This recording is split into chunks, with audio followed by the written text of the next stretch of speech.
ನಮಸ್ಕಾರ ಫ್ರೆಂಡ್ಸ್, ಮನೆ ಅಡುಗೆ ಯೂಟ್ಯೂಬ್ ಚಾನಲ್ಗೆ ಸ್ವಾಗತ. ನಾವು ಇವತ್ತು ಸಿಂಪಲ್ ಹಾಗೂ ಟೇಸ್ಟಿ ಶಾವಿಗೆ ಪಾಯಸ ಹೇಗೆ ಮಾಡೋದನ್ನು ನೋಡೋಣ ಬನ್ನಿ.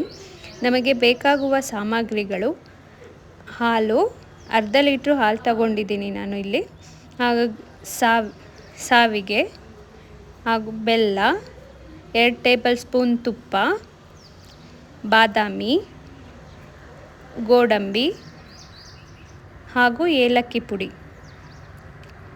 ನಾವು ಇಲ್ಲಿ ಬಾಣಲಿಗೆ ತುಪ್ಪ ಹಾಕಿ ಬಾದಾಮಿ ಮತ್ತು ಗೋಡಂಬಿಯನ್ನು ಚೆನ್ನಾಗಿ ಕಂದು ಬಣ್ಣ ಬರೋ ತನಕ ಫ್ರೈ ಮಾಡ್ಕೊಳ್ಳೋಣ. ನಂತರ ಅದನ್ನು ಒಂದು ಬೌಲ್ಗೆ ತೆಗೆದಿಟ್ಕೊಂಡು ಎಲ್ಲ ಹೀಗೆ ಶಿಫ್ಟ್ ಮಾಡ್ಕೋಬೇಕು. ಅದೇ ಬಾಣಲಿಗೆ ಶಾವಿಗೆಯನ್ನು ಹಾಕಿ ಅದು ಕಂದು ಬಣ್ಣ ಬರೋವರೆಗೂ ಹುರಿಬೇಕು. ನಮಗೆ ಇನ್ನೊಂದು ಸ್ವಲ್ಪ ತುಪ್ಪ ಬೇಕನ್ಸಿದ್ರೆ ಆ್ಯಡ್ ಮಾಡ್ಕೋಬೋದು. ಅದು ಚೆನ್ನಾಗಿ ಫ್ರೈ ಮಾಡಬೇಕು ಕಂದು ಬಣ್ಣ ಬರೋ ತನಕ. ನಂತರ ಅದಕ್ಕೆ ಹಾಲನ್ನು ಮಿಕ್ಸ್ ಮಾಡಿ ಸ್ವಲ್ಪ ತಿರುಗಿಸಿ, ನಂತರ ಇನ್ನೂ ಎಷ್ಟು ಬೇಕೋ ಅಷ್ಟು ಹಾಲು ಮಿಕ್ಸ್ ಮಾಡ್ಕೊಳ್ಳಿ.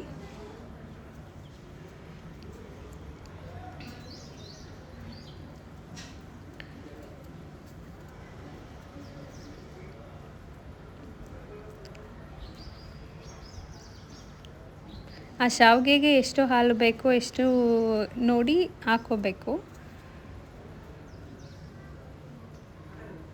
ಈಗ ನೋಡಿ ಕರೆಕ್ಟಾಗಿದೆ. ಇದು ಸ್ವಲ್ಪ ಹೊತ್ತು ಕುದಿಸೋಣ. ಶಾವಿಗೆ ಎಲ್ಲ ನೀಟಾಗಿ ಹರಳಬೇಕು, ಆ ಥರ ಕುದಿಸ್ಬೇಕು. ನಂತರ ಅದಕ್ಕೆ ಏಲಕ್ಕಿ ಪುಡಿ ಹಾಕಿ ತಿರುಗಿಸ್ಕೊಳ್ಬೇಕು. ಇದು ಫ್ಲೇವರ್ ಚೆನ್ನಾಗಿರುತ್ತೆ ಏಲಕ್ಕಿ ಪುಡಿ ಹಾಕೋದ್ರಿಂದ. ನೀಟಾಗಿ ತಿರುಗಿಸ್ಬೇಕು.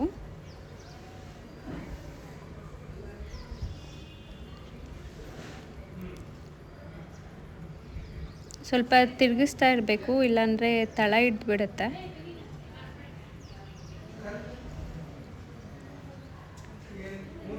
ಒಂದು 2-3 ಸೆಕೆಂಡು ಕ್ಲೋಸ್ ಮಾಡಿ ಅದು.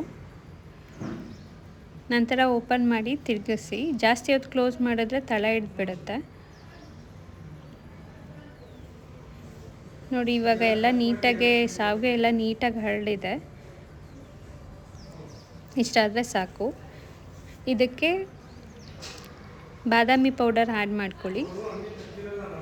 ಇದು ಆಪ್ಷನಲ್ಲು, ಬೇಕಾದರೆ ಮಾಡ್ಕೋಬೋದು, ಇಲ್ಲಾಂದರೆ ಪರವಾಗಿಲ್ಲ. ಟೇಸ್ಟ್ ಚೆನ್ನಾಗಿರುತ್ತೆ ಅಂತ ಹಾಕ್ಕೊಳ್ತಾ ಇದ್ದೀನಿ. ಅದನ್ನು ಚೆನ್ನಾಗಿ ಮಿಕ್ಸ್ ಮಾಡಿ.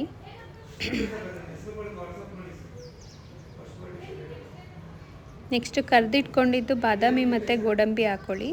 ಇದಕ್ಕೆ ಒಣ ದ್ರಾಕ್ಷಿ ಕೂಡ ಹಾಕ್ಕೋಬೋದು. ನನ್ನ ಹತ್ರ ಇರಲಿಲ್ಲ, ಅದರಿಂದ ಹಾಕ್ಕೊಂಡಿಲ್ಲ. ಬಾದಾಮಿ ಗೋಡಂಬಿ ಅಷ್ಟೇ ಹಾಕ್ಕೊಂಡಿದ್ದೀನಿ. ಚೆನ್ನಾಗಿ ಮಿಕ್ಸ್ ಮಾಡಿ.